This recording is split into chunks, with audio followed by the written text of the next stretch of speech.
saya Delia Deandra. Hari ini saya akan membahas tentang Gravity Power Car atau Gravicar. Mobil mainan bertenaga gravitasi atau lebih dikenal dengan Gravity Power Car merupakan mobil yang memanfaatkan energi potensi gravitasi yang kemudian diubah menjadi energi kinetik untuk menjalankan mobilnya.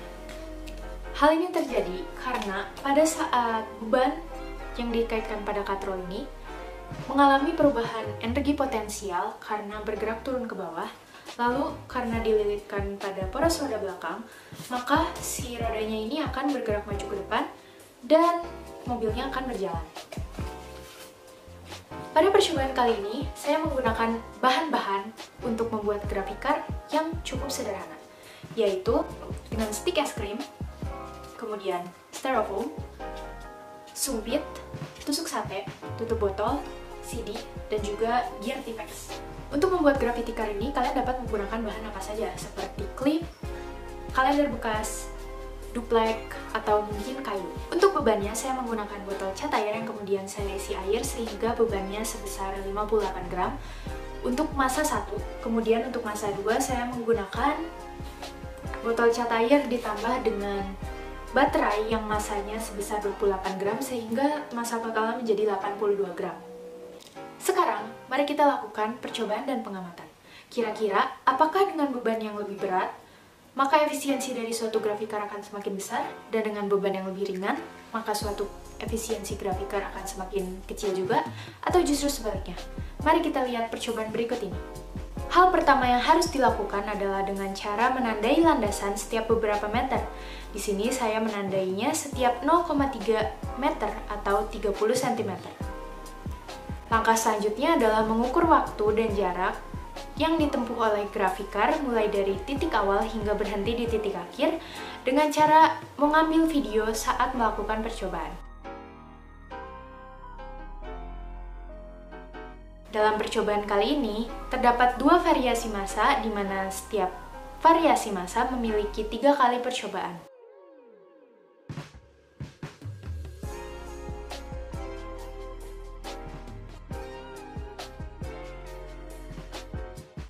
Setelah merekam semua percobaan, sekarang waktunya untuk melakukan pengolahan data di aplikasi Lightmotion. Nah, banyak sekali aplikasi yang dapat digunakan, seperti VN untuk di HP dan juga Avidemux untuk di laptop atau PC.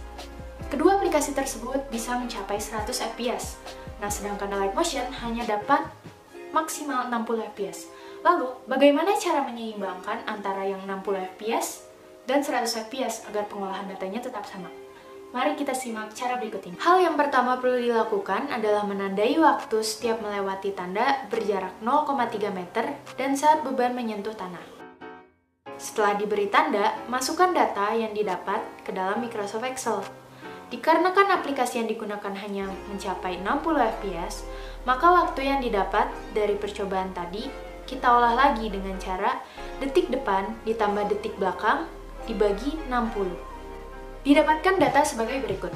Data ini dibagi menjadi 2 bagian, yaitu percepatan dan perlambatan, di mana percepatan merupakan data yang diambil sebelum beban menyentuh lantai, sedangkan perlambatan merupakan data yang diambil saat beban menyentuh lantai dan setelahnya hingga Gravicar berhenti.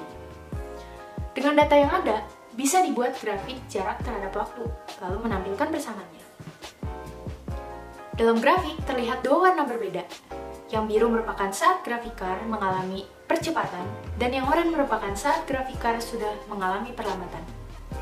Dari persamaan pada grafik, dapat mencari percepatan dengan 2 kali koefisien T kuadrat, kecepatan awal dengan koefisien T, dan kecepatan akhir dengan rumus Vt sama dengan Vo tambah A kali T.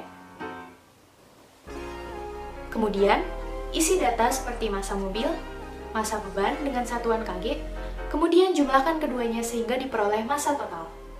Cari juga tinggi beban dengan satuan meter dari tanah, lalu dikurangi dengan tinggi beban saat sebelum jatuh ke lantai, yang terukur sebesar 0,2 meter sehingga didapat tinggi total.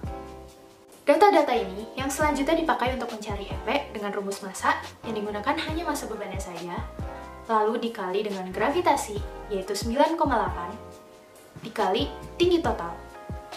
Kemudian, mencari Eka dengan rumus setengah kali massa total dikali V kuadrat.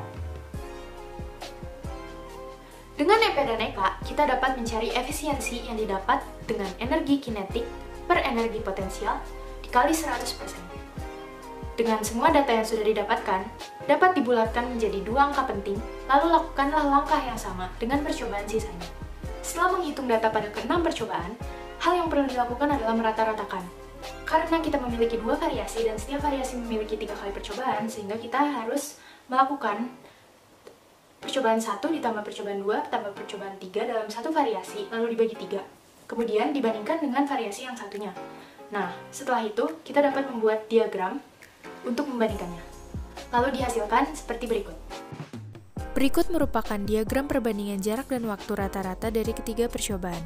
Yang berwarna biru merupakan beban 1 sebesar 58 gram dan yang berwarna orange merupakan beban sebesar 82 gram. Dari grafik dapat terlihat bahwa jarak tempuh dari grafikar yang diberi massa beban sebesar 82 gram menempuh jarak yang lebih jauh dibanding grafikar yang diberi massa 58 gram. Diagram ini merupakan perbandingan antara percepatan dan kecepatan rata-rata dari grafikar bermassa 1 dan grafikar massa 2. Dapat dilihat bahwa grafikar massa 1 memiliki percepatan dan kecepatan yang lebih besar dibanding grafikar massa 2. Dalam diagram ini merupakan perbandingan antara energi potensial dan energi kinetik dari grafikar massa 1 dan grafikar massa 2. Didapat grafikar massa 2 memiliki energi potensial yang lebih besar dibanding dengan grafikar massa 1, sedangkan grafikar massa 1 memiliki energi kinetik yang lebih besar dibanding grafikar massa 2. Berikutnya diagram perbandingan efisiensi rata-rata dari kedua variasi beban. Rumus efisiensi yaitu EK per EP dikali 100%. Didapat rata-rata efisiensi beban 1 sebesar 58 gram lebih besar dibanding beban 2 dengan 82 gram. Sehingga dapat disimpulkan bahwa massa yang lebih berat memiliki efisiensi yang lebih kecil, sedangkan massa yang lebih ringan memiliki efisiensi yang lebih besar. Namun, beban yang memiliki massa lebih berat memiliki jarak tempuh yang lebih jauh ketimbang dengan yang memiliki massa beban lebih kecil. Lalu, apakah beban yang lebih berat selalu memiliki efisiensi yang lebih kecil dan juga beban yang lebih ringan selalu memiliki efisiensi yang lebih besar, atau hal tersebut hanya terjadi dalam percobaan kali ini? Hal tersebut dapat menjadi percobaan Anda di rumah dengan cara membuat beberapa rancangan grafikar dan membandingkannya. Demikian percobaan yang saya lakukan hari ini. Terima kasih, selamat mencoba, dan sampai jumpa di percobaan selanjutnya.